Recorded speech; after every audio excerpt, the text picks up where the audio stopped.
Hello friends, today we're going to talk about how to measure sales performance. How do you measure sales performance? The answer to this question is vital if you want to see sales improve. So stay tuned because by the end of this video, I'm going to break down exactly how and why I measure sales performance with surefire takeaways that you can implement today to see sales start to skyrocket. Can you imagine a world where performance wasn't measured? Whether it's in athletics or a sales organization, without a measure of performance, performance would probably be pretty dismal. I understand for most sales reps that the last thing they want to do is track and measure performance, but it is crucial to get the most out of them. So let's dive into this topic about understanding what metrics are and what metrics specifically determine sales success. I will also show you why tracking performance matters. And finally, I'll give you some real-world examples that I've used in my career that have helped turn good sales organizations into great ones. If you're ready, let's go.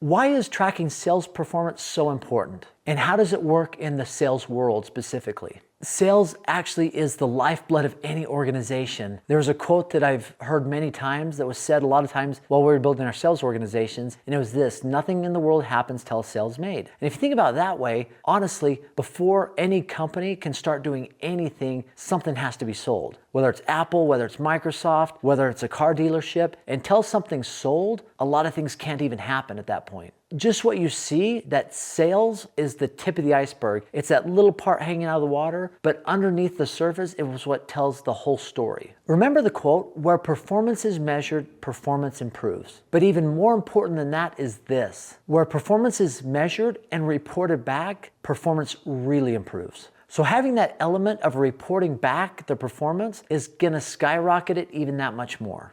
I remember reading this book called It's Not the Strong That Eat the Weak, but It's the Fast That Eats the Slow. And it was a story about a gentleman who started a pizza franchise in Spain. And what he did is he knew that if he took X amount of flyers to X amount of doors throughout a neighborhood, that X amount of those people would call in, and out of the people that called in, X amount of those people would order and purchase a pizza. And so he had the exact metrics behind all of the tasks that he was doing on a regular basis. And he could tell you by within a 10% margin, if he were to take out X amount of flyers, he would then know how many pizzas would be ordered that day. That is a great way to build a franchise because you can pass those numbers onto any franchisee that is looking to have a stable income and a stable amount of sales in their little franchise. And so by doing so, by measuring and tracking performance based off of the numbers and metrics he was utilizing, he was able to scale to be one of the largest pizza franchises in all of Spain. Another important point is how metrics measure success and why. Broken down to its core, metrics are the scoreboard. Imagine watching any sporting event without there being a score, or without them tracking who scored what, or who had this many statistics. Imagine that happening. It'd probably be a pretty boring game to watch. I remember there was a story of a mortgage organization that decided, you know what, we're just gonna pay everybody the same amount of money. We're not even gonna measure some of the statistics, some of the metrics that really determine performance. We're just gonna know everybody's gonna do their best, everybody's gonna try their best, and we're gonna treat everybody equally. Well, you could probably guess what happened to that organization. They went out of business pretty quickly. I remember it was a pretty big story on a national publication about this company disrupting the industry by doing this. And then shortly after, there was a smaller story that came out that said they were out of business. So when performance isn't measured and it isn't tracked, and it isn't reported back, we find out good things tend to not happen. So obviously an important way to measure performance is conversion rates when it comes to sales. But as I mentioned with the iceberg analogy, a lot of times that underlying story is below the surface. And we saw this early on in our sales organization, that we knew if we tracked and measured the performance of the activity that the reps were supposed to do, we knew almost with a surety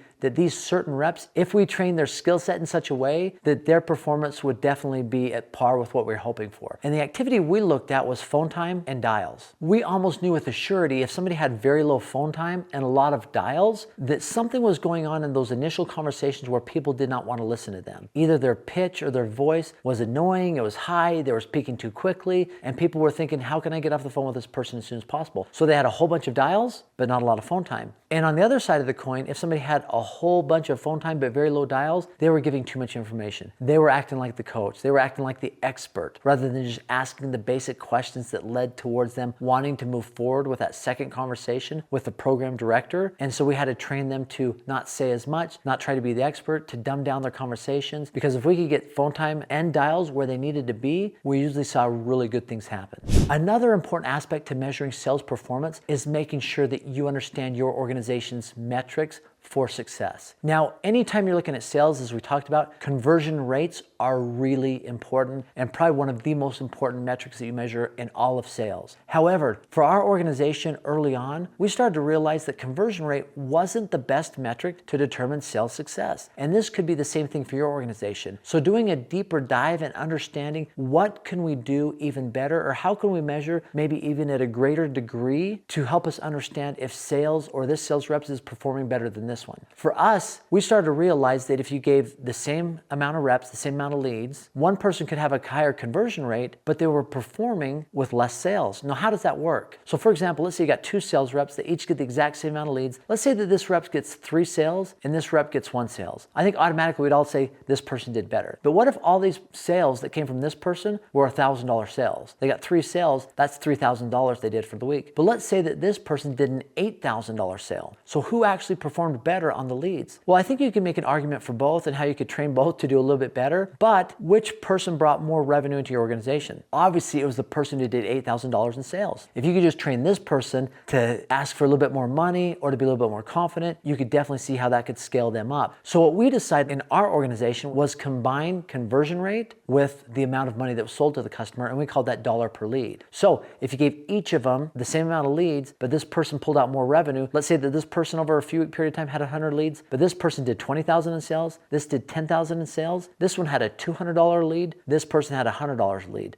So this one performed at a higher level. And we started looking at leads that way. Which leads had the highest dollar per leads within our organizations? Those became the best leads because we knew we could pull the most money out of those leads, because time and time again, the sales that came from those type of leads had a higher dollar per lead, which incorporated not just conversion rate, but dollar amount sold to those leads. And what we started doing at that point was giving the best converting leads to the best converting teams that pulled the most money out of those leads. So understanding the metrics behind performance and what's specific for your organization might be the best metric to measure performance is crucial for your organization. And I'd recommend you doing a deep dive to really find out what those metrics are. And that's what we've seen in our business that have worked well for us. But I'd love your feedback. What metrics have you used to measure performance? Comment below. Let's engage in a dialogue. And as always, just for stopping by and watching the video, I've got a free gift for you. It's actually worth $1,000. It's our 10-module sales and persuasion course that we sell at our company, and it's completely free to you. It's what we use to train all of our sales reps. You just click on the link below, aaronsSalesTraining.com. No obligation. Once again, thanks for stopping by. Have an amazing day.